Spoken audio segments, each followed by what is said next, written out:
It's Diane. I'm 59 and I live in Birmingham. Before my diagnosis, although I was aware of primary breast cancer, I had no idea about secondary breast cancer, what it entailed or anything really. I was completely naive. My experience of secondary breast cancer was in 2019. I found a lump. So it was quite significant that I remember it was a Saturday because I knew that I couldn't do anything about it. So I'd got an event at work that I needed to go off to.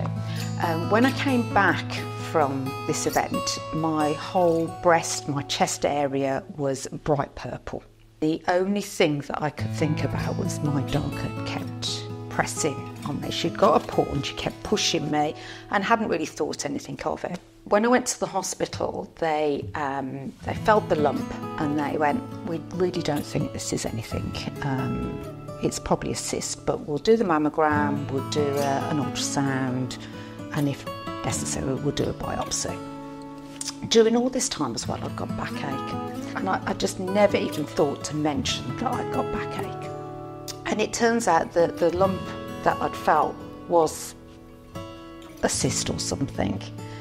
But behind that, where the bruising had been, and it was lobular cancer, which didn't come up on the mammogram or anything, it only came up on the biopsy. So it was my dog pushing me that caused the bruising and the lump, which is why I got it investigated, otherwise I wouldn't have had it investigated. So that was my diagnosis in the May of primary breast cancer.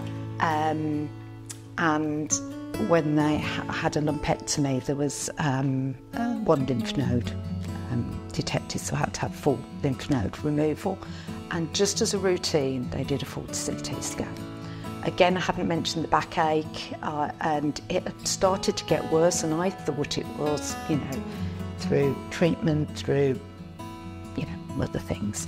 And it wasn't until the CT scan came back that it had found that it had spread all down my spine, ribs and my neck.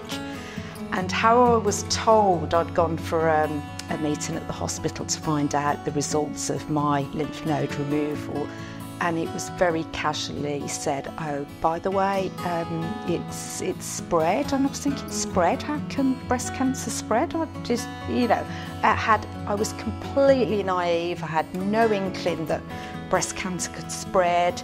And then when they said it was in the bone, I thought, I just didn't understand. It was like, I was just sat there completely confused.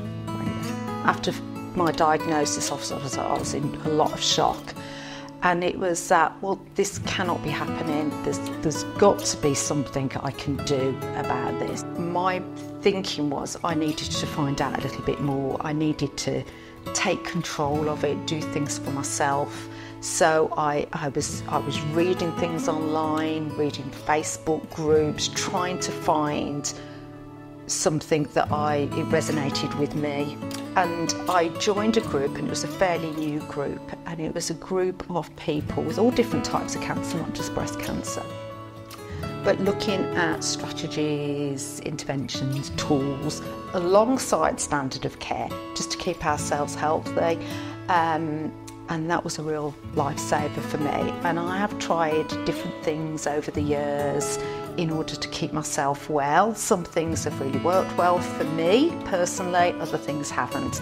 But I felt a lot more empowered, and I've also started to listen to my body and recognise what works for me, what doesn't work for me. When I was first diagnosed, I felt I needed to do more, and it's very scary, it's very overwhelming. There's a whole new vocabulary of medical jargon that I am really not familiar with, and I really needed support to do that with. So I was really lucky that Paul is very open to this.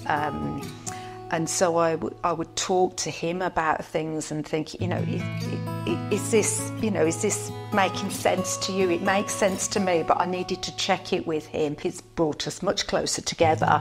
But I feel that I've got my partner with me. He's my team.